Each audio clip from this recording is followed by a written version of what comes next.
సరే గౌరవ ముఖ్యమంత్రి గారు రేవంత్ రెడ్డి గారు కూడా మేము 1వ తారీఖే జీతాలు ఇస్తామని చెప్తున్నారు, సంతోషం. ఇవాళ మనం 18వ తారీఖు అధ్యక్ష, ఈ రోజు 18వ తారీఖు కూడా ఈ రాష్ట్రంలో దేవాదాయ శాఖ ఉద్యోగులకు ఇంకా జీతం పడలేదు, ఇవాళటి కూడా జీతం పడలేదు అధ్యక్ష.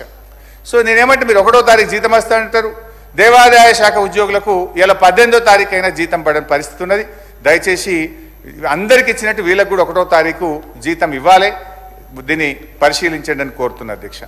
అట్లే కారుణ్య నియామకాలకు కూడా ఒక 86 మంది, అప్పుడు నేను ఫైనాన్స్ మినిస్టర్గా ఉంటూ ఈ 86 మంది దేవాదాయ శాఖ ఉద్యోగులు ఎవరైనా చనిపోతే వారి పిల్లల్ని వాళ్ళ పిల్లలకు ఉద్యోగం ఇవ్వడానికి అవకాశం ఇస్తే దాన్ని అవకాశం ఇస్తూ ఫైనాన్స్ మినిస్టర్గా నేను వాళ్ళను కూడా ఈ గ్రాంట్ ఇన్ ఎయిడ్ స్కీమ్లో యాడ్ చేయండి అని చెప్పి ఆ రోజు నేను ఫైల్ క్లియర్ చేసిన చివరి రోజుల్లో.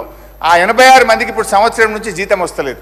దయచేసి వారిని కూడా గ్రాంట్ ఇన్ ఎయిడ్ కింద పెట్టి వారికి కూడా నెల నెల జీతాలు వచ్చేటట్టు చూడాలని చెప్పి కూడా నేను కోరుతున్నా అధ్యక్ష. సరే ధూపదీప నైవేద్యం, అప్పుడున్న కాంగ్రెస్ ప్రభుత్వం దేవాలయాల్లో పూజల కోసం 2000 రూపాయలు ఇవ్వడం జరిగింది. అంటే దీపం పెట్టడానికి, పూజలు చేయడానికి, అయితే చేసిన అయ్యగారికి కూడా ఎంతో కొంత ఉండాలని. దాన్ని కేసీఆర్ గారు వచ్చిన తర్వాత అధ్యక్ష 2000 రూపాయలు ఉన్న ధూపదీప నైవేద్యాన్ని 10,000 రూపాయలకు పెంచడం జరిగింది. ముందు 6,000 రూపాయలకు పెంచాం, తర్వాత దాన్ని 10,000 రూపాయలకు ధూపదీప నైవేద్యం పెంచాం. సరే కాంగ్రెస్ పార్టీ మొన్న ఎన్నికల మేనిఫెస్టోలో ఏమన్నారంటే కేసీఆర్ గారు 10,000 చేసినారు, మేము వస్తే 12,000 రూపాయలు చేస్తాము అని అన్నారు, సంతోషం. దయచేసి ఆ 12,000 రూపాయలు తొందరగా ఇయ్యండి. ఇప్పుడు ఆ 12,000 సంగతి ఏందో కానీ అధ్యక్ష 2 నెలల నుంచి ధూపదీప నైవేద్యానికి ₹1 అయితే రాలే అధ్యక్ష. 2 నెలల ధూపదీప నైవేద్యం ₹1 రాలే. దయచేసి ఆ డబ్బులు విడుదల చేయండి. ఆ 12,000 రూపాయలు ఏదైతే మీ మేనిఫెస్టోలో చెప్పినరో ఆ 12,000 రూపాయలు కూడా ధూపదీప నైవేద్యానికి ఇవ్వాలని చెప్పి కూడా కోరుతున్నా అధ్యక్ష. బ్రాహ్మణులు ఎక్కడైతే బాగుంటారో ఆ రాజ్యం కూడా బాగుంటుంది అని అంటుంటారు. దాంట్లో భాగంగా పేద బ్రాహ్మణుల కోసం ప్రతి సంవత్సరం 100 కోట్ల రూపాయల సంక్షేమ నిధిని బీఆర్ఎస్ ప్రభుత్వం ఏర్పాటు చేసింది. బ్రాహ్మణులలో కూడా సార్ పేదోళ్ళకి పిల్లనిస్తలేరు, ఎవరు అర్చక వృత్తిలో ఉంటే పిల్లనిస్తలేరు అని చెప్పి వాళ్ళ అర్చక వృత్తిని వదులుకుంటే ఇవాళ తెలంగాణలో ఉత్తరప్రదేశ్ నుంచి అయ్యగారులు వచ్చి హిందీలో అవి మంత్రాలు చదువుతున్నారు. అయ్యగారులు కూడా దొరకలేరు ఇవాళ.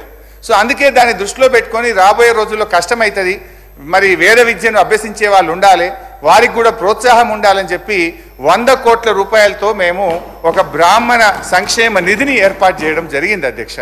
కానీ దురదృష్టం ఏంటంటే కాంగ్రెస్ పార్టీ అధికారంలోకి వచ్చిన తర్వాత అసలు బ్రాహ్మణ పరిషత్ ఉన్నదా లేదా, అక్కడ ₹1 కూడా విడుదల కావట్లేదు. మొత్తం కార్యక్రమాలన్నీ కూడా కుంటుపడ్డటువంటి పరిస్థితి ఉంది అధ్యక్ష.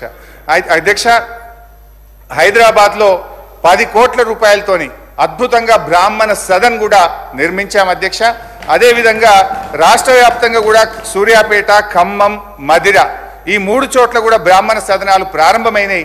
ఈ 15 నెలల నుంచి పని ముందుకు పోతలేదు, దాన్ని కూడా పూర్తి చేయాలని చెప్పి కోరుతూ అధ్యక్ష చివరగా అధ్యక్ష నేను కోరేది మా శైలజారామయ్య గారు శ్రీధరణ దృష్టికి తీసుకుపోయి వారిని విన్నోవర్ అయి ఫైనాన్స్ మినిస్టర్ మీద ఒత్తిడి పెట్టి ఈ నిధులు విడుదల చేయాలి. ప్రపంచవ్యాప్తంగా ఉన్నటువంటి వాళ్ళందరూ కూడా చూస్తున్నారు. ఎందుకంటే అధ్యక్ష మనకు విదేశీ విద్యా పథకం కింద 300 మంది బ్రాహ్మణ పేద విద్యార్థులను ఎంపిక చేసి విదేశాలకు పంపినాం. మొదటి సంవత్సరం పైసలు ఇచ్చినాం, 2వ సంవత్సరం పైసలు రాక కొంతమంది వెనక్కు వస్తున్నారు, కొంతమంది చాలా ఇబ్బంది పడుతూ నాకు ఇవాళ ఫోన్ చేసింది అధ్యక్ష, ఇవాళ అసెంబ్లీలో బిల్లు వస్తుంది, జర మాట్లాడుండి, మా సురేఖ గారి దృష్టికి తీసుకుపోండి, శ్రీధర్ బాబు గారి దృష్టికి తీసుకుపోండి అని అడిగినారు. ఈ 300 మంది విద్యార్థులకు 30 కోట్ల రూపాయలు పెండింగ్ ఉంది. పేద బ్రాహ్మణ విద్యార్థులు వాళ్ళ చదువులు ఇబ్బంది కాకుండా 30 కోట్లు విడుదల చేయాలని, అదేవిధంగా బ్రాహ్మణ్ ఎంటర్ప్రెన్యూర్ స్కీమ్ కింద 497 మందికి సెలెక్ట్ అయి బెస్ట్ స్కీమ్ కింద 16 కోట్లు పెండింగ్ ఉన్నాయి, దాన్ని కూడా విడుదల చేయాలని చెప్పి నేను కోరుకుంటూ ఈ బ్రాహ్మణ పరిషత్ను కూడా పునరుద్ధరించి మరి వారిని కూడా మనం ఎంకరేజ్ చేయాలని చెప్పి కోరుతూ మరొకసారి ఈ బిల్లును మనస్ఫూర్తిగా స్వాగతిస్తూ మీ ఈ సెలవు అధ్యక్ష.